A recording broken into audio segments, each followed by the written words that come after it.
Assalamualaikum warahmatullahi wabarakatuh. Pemirsa setia channel Ustazah Google yang dirahmati Allah Subhanahu wa Ta'ala. Yuk dukung channel ini supaya bisa istiqomah upload konten yang bermanfaat. Caranya dengan membantu subscribe, like, komen, dan share video ini. Jangan lupa tekan tombol notifikasinya. Inilah Surukah pemilik dua gelang Kisra. Tapi sebelum saya lanjutkan cerita ini, mohon doanya. Semoga konten creator channel kami dan keluarga senantiasa dimudahkan rezekinya oleh Allah Subhanahu wa Ta'ala untuk berangkat ke Baitullah dan ziarah ke makam Rasulullah Shallallahu Alaihi Wasallam. Amin. Ya Robbal Alamin. Surakah bin Malik bin Jushum radhiyallahu anhu merupakan seorang tokoh terkemuka di daerah Najd yang berasal dari Bani Kinanah dan sangat dihargai oleh kaum Quraisy Mekah. Karena itulah ketika iblis ingin tampil sebagai manusia dalam mendukung permusuhannya kepada Nabi Shallallahu Alaihi Wasallam, ia mewujudkan diri sebagai Surakah bin Malik. Dua kali iblis muncul dalam wujud sahabat ini. Pertama saat kaum Quraisy bermusyawarah di Darun Nadwah. Saat itu ia mendukung dan menguatkan pendapat Abu Jahal untuk membunuh Nabi Shallallahu Alaihi Wasallam. Kedua pada saat perang Badar.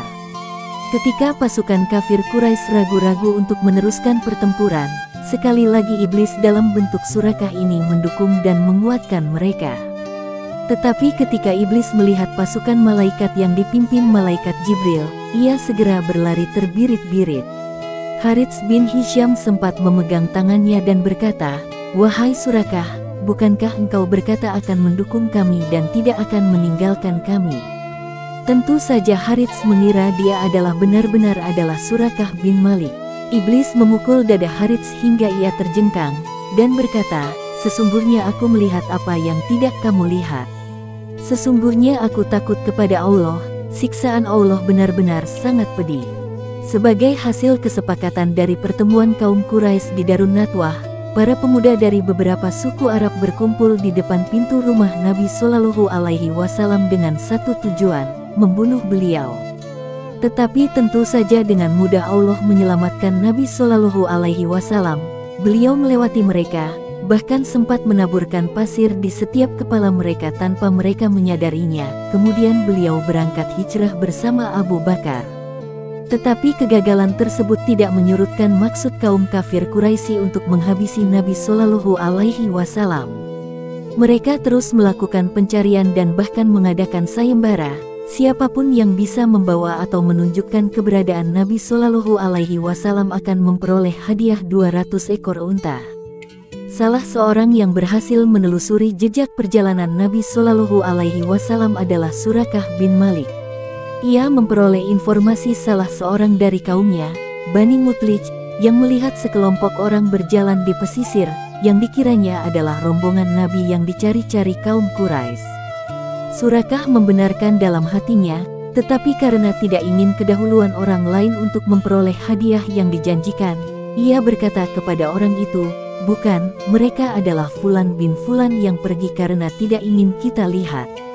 Tetapi diam-diam ia menyuruh pembantunya untuk menyiapkan kuda dan perlengkapannya. Ketika tidak ada orang yang melihatnya, ia segera memacu kendaraannya ke pesisir yang ditunjukkan orang tersebut. Surakah mengendarai kuda yang cepat, sehingga ia bisa mengejar rombongan hijrah Nabi Shallallahu Alaihi Wasallam tersebut dan jaraknya semakin dekat.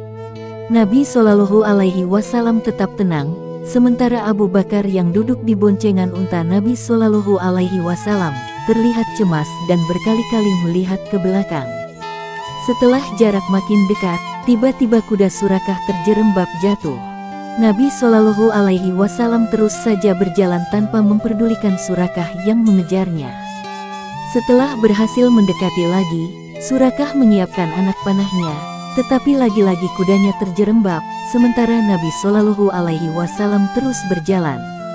Masih juga penasaran, setelah berhasil membebaskan kudanya, ia mengejar lagi, tetapi untuk ketiga kalinya, kudanya terjerembab dan kali ini diikuti dengan debu yang bertaburan di udara.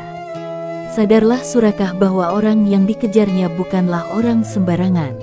Setelah berhasil membebaskan kudanya dan tidak ada lagi niat untuk menangkap atau membunuh Nabi Shallallahu Alaihi Wasallam, ia berhasil mendekati rombongan beliau dan memanggilnya. Setelah berhadapan dengan Nabi Shallallahu Alaihi Wasallam, ia meminta maaf dan memohon untuk tidak diapa-apakan. Ia juga menawarkan untuk memberikan perbekalan yang dibawanya. Nabi Shallallahu Alaihi Wasallam memaafkannya tetapi menolak pemberiannya. Hanya saja beliau meminta untuk merahasiakan pertemuannya itu.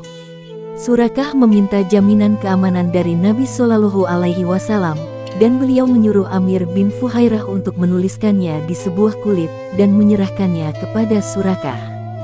Sesaat kemudian Rasulullah Shallallahu Alaihi Wasallam berkata pada Surakah, "Wahai Surakah, bagaimana perasaanmu jika engkau memakai 2 gelang Kisra bin Hurmuz?"